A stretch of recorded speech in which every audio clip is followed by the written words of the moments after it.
Good afternoon, boys and girls. It's Miss Robinson. Today we're going to read a book called The Very Greedy Bee by Steve Smallman and illustrated by Jack Tickle. What does greedy mean?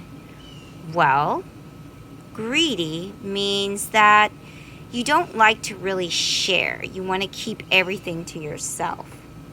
Another vocabulary word that you're going to hear in the book is meadow.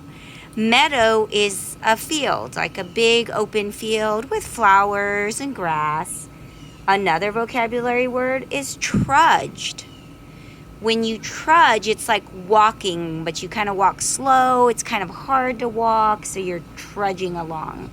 And the last vocabulary word is feast. When you have a feast, it's like having a big meal, like when you sit down to have a meal with mommy and daddy.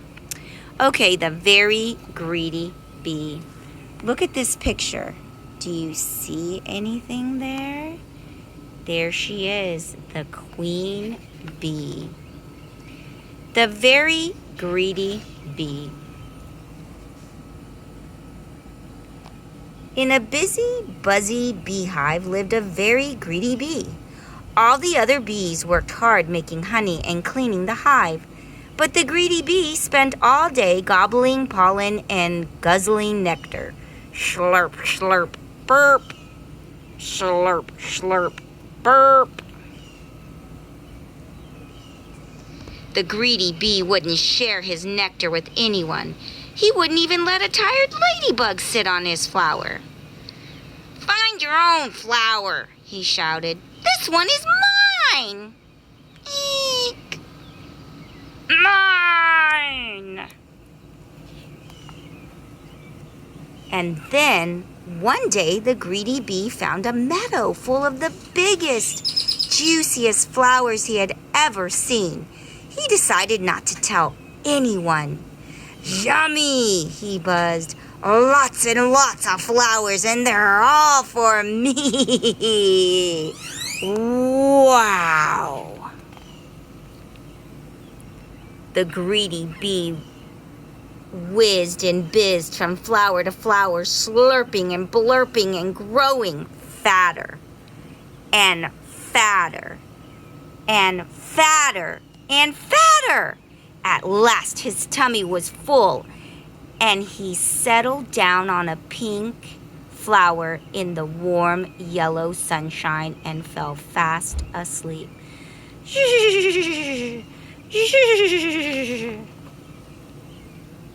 When the greedy bee woke up, it was dark. He tried to fly, but his tummy was so roly and poly that biff, bang, thump, he went down instead of up and crashed. Biff, bang, thump to the ground. "Oh, I'm scared," cried the greedy bee, "and I don't know how to get home." Then he saw two glowing eyes in the long grass. "Eek!" he cried. "A monster is coming to eat me." But it wasn't a monster. It was two friendly fireflies, their bottoms glowing in the dark. "What's wrong?" they asked. "I'm too full to fly," wailed the greedy bee, "and I can't walk home in the dark." "Follow us," said the fireflies, and they all set off on the long, long journey home.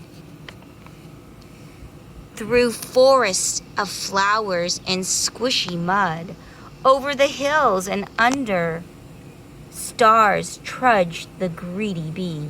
He had never walked so far, and he was very tired. "Nearly there," cried the fireflies. Then he heard the whoosh of rushing water. "I'm almost home," cried the greedy bee excitedly. "It's the stream!"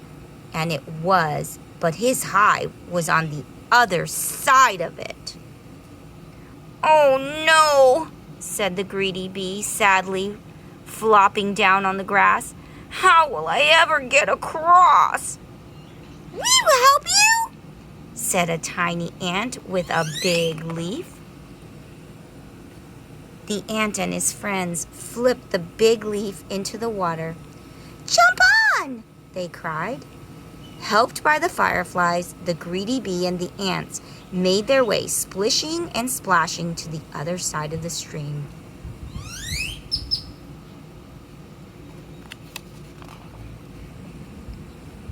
"Hooray, I'm home!" cheered the greedy bee. "Where have you been?" asked the other bees. "I overslurped," said the greedy bee. "I would never have made it home if my new friends hadn't been so kind. Now I'm going to share my best honey with them. Would you like some too?" "Yes," said the other bees. "Let's have a party." Everyone enjoyed a midnight feast of yummy, runny honey, all except for one very sleepy, very happy, but not so greedy bee. All his friends are there with him. Now, was the greedy bee gritty anymore? No, what had he learned? He learned that kindness is the best way to treat people. The only way he made it home was because his new friends were kind enough to help him. And now he's not greedy anymore. Now that this story is over, talk to Mom and Dad. Tell them, what are 3 ways that you can be kind at home? Love you guys. Talk to you soon. Bye.